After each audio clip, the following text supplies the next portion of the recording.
Good evening. Welcome to Real Talk with R.A.G.E. I'm your host, Antoine Butler, and I can't believe they gave me a show again. We're going to have, this is a live call-in show, so please call in, 312-738-1060. We have a great show for you today. Very interesting guests. Should be a great time. If you want to contact R.A.G.E., you can contact us at rageenglewood.org. The phone number is 866-845-1032. You can also email us at joinrage@gmail.com. And follow us on all of the social networking sites, R.A.G.E. Englewood, R.A.G.E_Englewood. We are everywhere. Well, let's get to the purpose of this show and have a real conversation. We're gonna talk to people who are doing real things that affect our community every day. When I first met this young lady, it was very interesting. She was very live. They had her in a room full of people, and she just stood out so much to me. So I'm gonna tell you a little bit about her. Ms. Brittney Gault is a community organizer and youth leader turned social entrepreneur and impact investor. She was born, raised, and educated on the southeast side of Chicago in Stony Island Heights. At the end of 2008, over 600 homicides moved her to investigate the root causes of youth violence. She worked and volunteered with several organizations to organize events, rallies, and school visits promoting a life of peace and consciousness among inner city youth. Ms. Gault's experience with Occupy inspired her to organize the Black Excellence Project, a focused effort to revive the Black agenda, reposition community resources, and restore the African American image in Chicago and beyond. Currently, the project is knee-deep in the middle of rebranding, set for a fall unveiling. We would like to invite you to Real Talk with R.A.G.E. Her name is Brittney Gault, but she goes by B. And should be an interesting conversation considering that today is Malcolm X's birthday. And I am excited to invite B to the show. Hey B, how you doing today? I'm great, and you? All right. Thank you for having me. Thank you, R.A.G.E. Good to see you. Just one thing first, let me say. This show is really Englewood based, but B is the only person that we invited to the show that is not an Englewood-based activist. So, you know, I just thought I should say East Side that. appreciates you. Oh, we appreciate you too. Okay, let's start this. Brittney, I got a few questions. First of all, I read this quote yesterday, and I thought it was so interesting. It's by the devil, Governor Bruce Rauner. And the quote was, "If marches and protests worked in Illinois, it would not be in the we would not be in the trouble that we're in." This man actually said that. What you think about that? If marches and protests Worked, Illinois would not be in the trouble that it is in right now. we can't say that. Well, But I mean, at the same time, if literally, if we approach the statement from its actual content, then yes, we can say that marches and protests do not get laws changed in the chambers. okay. But at the same time, without civilian and civic action, you will not be able to make any type of change in politics. And so participating in protests, participating in marches, and actually after participating, holding your elected officials accountable by going to their offices and actually having one-on-one conversations with them and understanding where they're coming from and what their motivation for where they are. And honestly and truthfully, it should be in line with what their community believes. Okay. Well, since today is Malcolm X's birthday, Yes. I want to talk about his legacy. What do you think is the current state of activism in Chicago? The current state of activism? Yeah. It is thriving. Chicago is on the pulse of activism, as it always has been, in terms of the conscious African American, the conscious individual. Okay. And so it's no surprise that so many groups and organizations and movements have been inspired. Okay. By the young people here in Chicago and the work that they're doing. Okay. I agree to a certain extent, though. To a certain extent. I think we got a lot of clowns, though. I think there's a lot of clowns. In my experience with protesting, and at the time, I would say that the quote-unquote clowns of our protests were anarchists, people who truly want to take America down and will be willing to compromise any and everybody to do so. And, to some degree, everyone comes to a march, and they come to protest with their own personal agenda. And that's what makes us comrades, is that we're all fighting. But at the same time and token, we do have a responsibility as a part of civic education. Okay. Is to actually properly teach each other how to respond in those situations. Okay, that's a good answer, actually. Okay, we got a caller. Caller, you're on Real Talk with R.A.G.E. Good evening. When you talk about protests, look at how the protest is being done, and we must look at the person who really started in terms of protesting, if you want to give credit where credit is due, Mahatma Gandhi. Because when they was protesting for certain things in his country, in other areas like in Africa as well, people was willing to go to jail. They filled the jail, and he was hitting people in the pocketbook. And when we protest, we don't do that. But when you do certain things that, even going to jail, you hit them in the pocketbook. If you're going to look a couple years ago when they had that, when the Hispanics did that march down into the loop, how they tied traffic up for hours. And so it had an impact on business. Like, we're not willing to do that until we start doing certain things. Maybe we start having an impact in our communities. Oh, that's interesting. Yeah, I mean that's Joe from the previous. He calls every. Well, hello, Joe. Thank you for joining us. But no, I totally agree.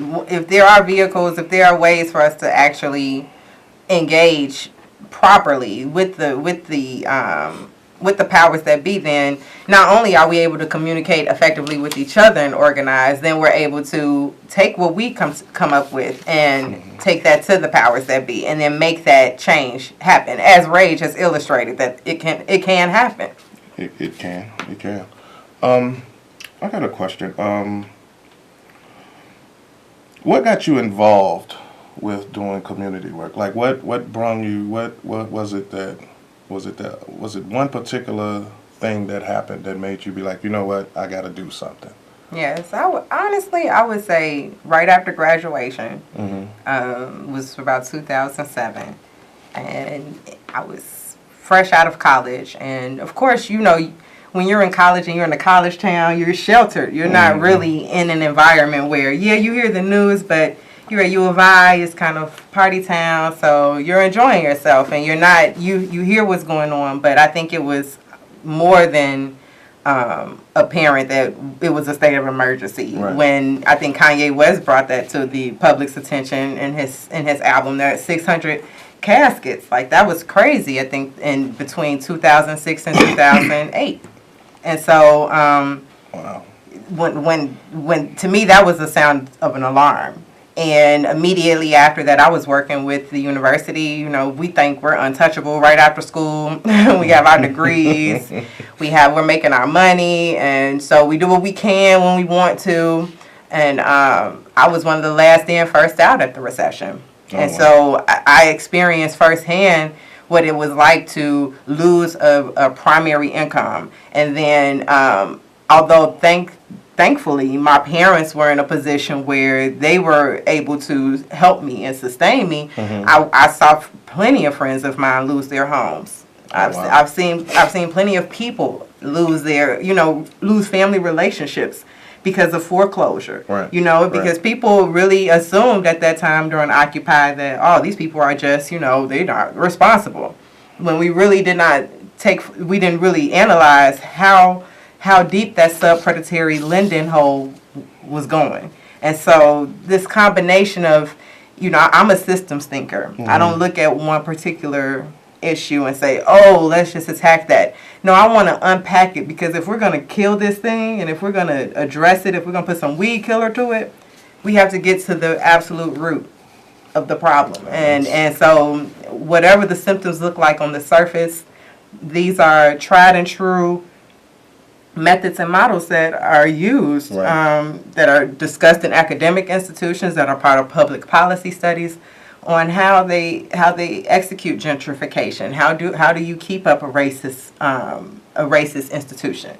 These are things that, you know, that's why they're public knowledge, and so I think it's up to us to really be aware of that.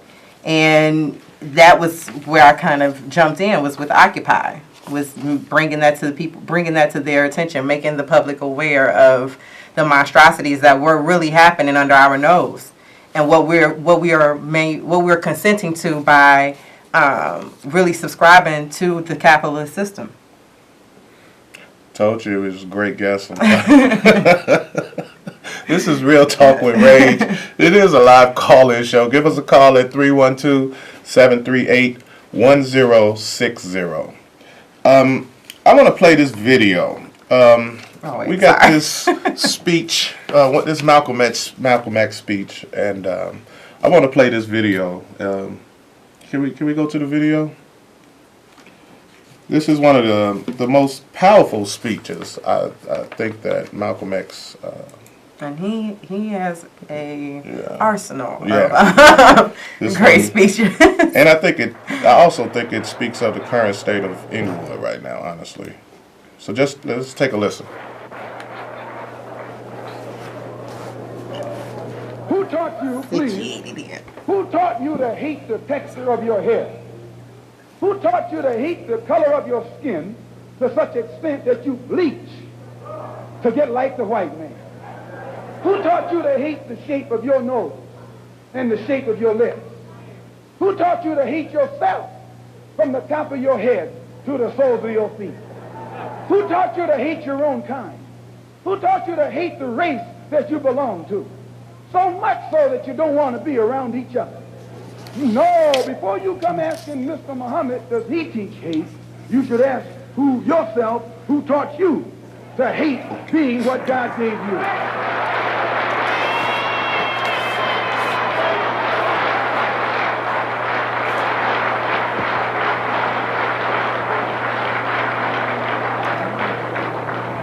We teach you to love the hair that God gave you. Here you way out in the middle of the ocean, can't swim, and you worried about someone that's in the bathtub and can't swim.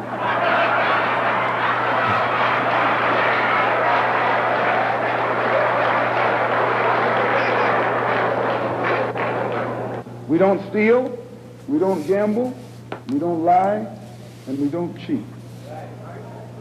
And that also deprives the government of revenue, because you can't get into a whiskey bottle without getting past the government seal. You can't open a deck of cards without getting past the government seal. There's a white man makes the whiskey and then puts you in jail for getting drunk.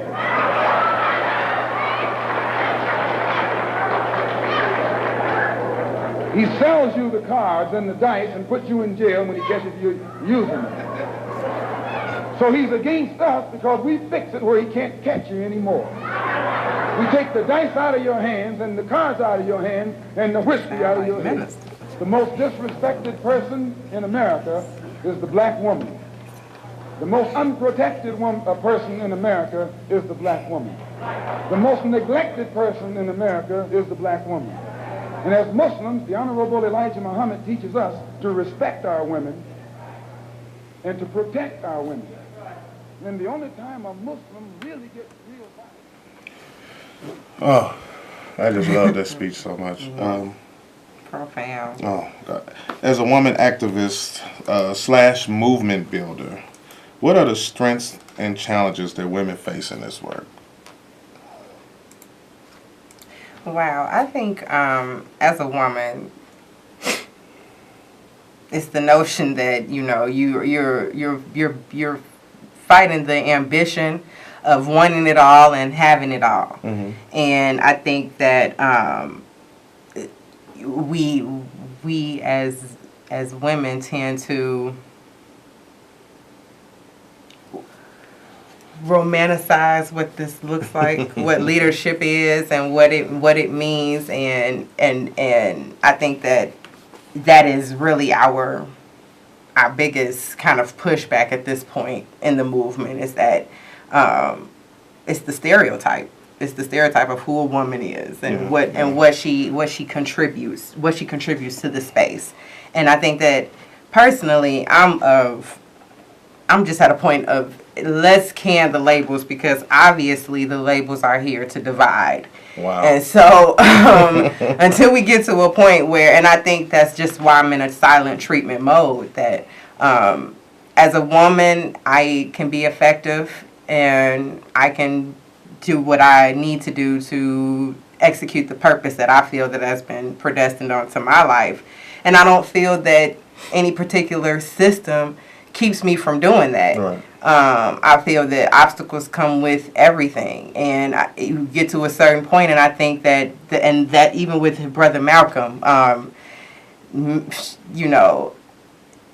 today is Malcolm X Day to us, whether they claim it or not. It's Malcolm X Day to us. And for me, I posted on my Instagram today 2 quotes that from Malcolm X, and I bring this up because I think for people to really understand the context, the first quote the first quote comes from about April 1964, where he discusses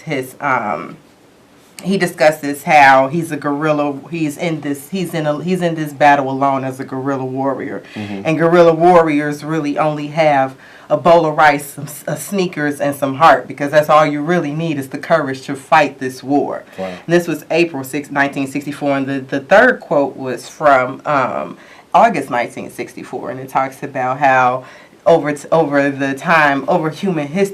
course of human history, it's been such a huge misunderstanding, and because of that misunderstanding about each other, we have not been able to really move forward.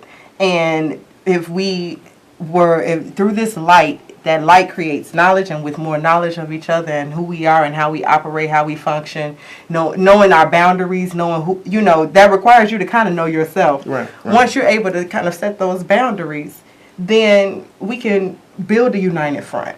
Right. That was August 1964. The reason I bring that up is that in April, that was before he actually attended Mecca. Wow. Okay. And he was very militant and very focused on, I'm in it by myself. But then after Mecca, it was a very unified, no, we do need to unite. And I think that is the one area that we as a community can refer back to, is that our men never subjugated us, because we as a group, as a Black Americans enslaved, our men and women were on the same selling block. You're right. And so throughout time, we see people, throughout the course of history, we see these, our groups coming together, and it takes us letting go of of what makes us so different to actually accomplish something for everyone. So Right. We got a caller. Caller, you're on the air. Good evening again. Things have really evolved these days. When you're talking about in terms of the black woman, maybe back in the late 50s, early 60s, it has really changed. For some, I ain't saying all black women, for some black women, they don't want a companion. They don't want a partner. And for a lot of black men, the black woman wind up being his biggest competitor. And that is why. Sorry. Yeah, that's it. But that is why I think that is the division that is being created, because the only way for this system to continue is for a division. There has to be a have and a have-not. And so as long as we continue feed into this slavery that we're different, and that the only way you can be prosperous is if you have this amount of money, and the only way that you can be smart is if you have a college degree. Once we come out of that Europeanized, Eurocentric way of thinking, we can probably progress and see the change that we are begging for from our counterparts. I agree. This is a live call-in show. Give us a call, 312-738-1037. 1060. This is Real Talk with Rage. In closing, B, what advice would you give a young women who are interested in activism? At this point in the game, focus on economics. If you're not coming into this with a business model, don't come into this. I mean, there are foot soldiers and there are generals. And by all means, if you are a soldier, embrace that, love that, and know that you are knocking systems down. But at this point, focus on bringing a business model to the stage and employing your people with livable wages so we can protect our communities, keep our schools, keep the things that actually matter, like power. And so that's just my advice. Wow, that's great advice. I just think that the problem right now is that we have so many people who run and jump to try to be generals, and some people are just soldiers. Like some people need to understand that. Like sometimes some of us need to be led. Like a lot of people don't think about stuff. They just react, and we need more. We need more thinkers. Like what I mean. Like, and that's the thing, is that there are a bunch of us. You're a thinker. Yeah, well, sometimes. It's a matter of bringing us together. There you go. We got another caller. Hold on, Okay. B. Caller, you're on the air with Rage. Go ahead. Caller? No caller? No problem. All right. Well, this has been the Real Talk with Rage. I really enjoyed this. I did too. It was Unpacking this. Happy birthday, Malcolm, brother El Haj Malik Shabazz. Yes. I didn't want to have to keep running to your clothes, but this is a great first show. You all give it up for. Oh, come on. It's my here. And Rage, you all are doing such good work. I'm so proud of you. This is an association you should be a part of. They're doing great work in Englewood, and it's inspiring work all over the city. We will have a co-working space on the southeast side, and I will make sure of it. See that? This is Real Talk with Rage. I got a few reminders I need to remind everybody about. The Englewood Happy Hour is tomorrow, May the 20th, at V75. That's located at 127 West 75th Street. And also, the kickoff for So Fresh Saturday is May the 28th at Sherwood Park. That's at 5701 South Shields. I want to tell you how to join Rage. You can find us on social media. You can also find us, that's Facebook, Instagram, Twitter. We're everywhere for our social media go. You can contact us at rageenglewood.org, and the number is 866-845-1032, or you can email us at joinrage@gmail.com. I had a great time talking to B. Great time. Thank you so much for having me again. Thank you. And this has been Real Talk with Rage. Thank you for watching.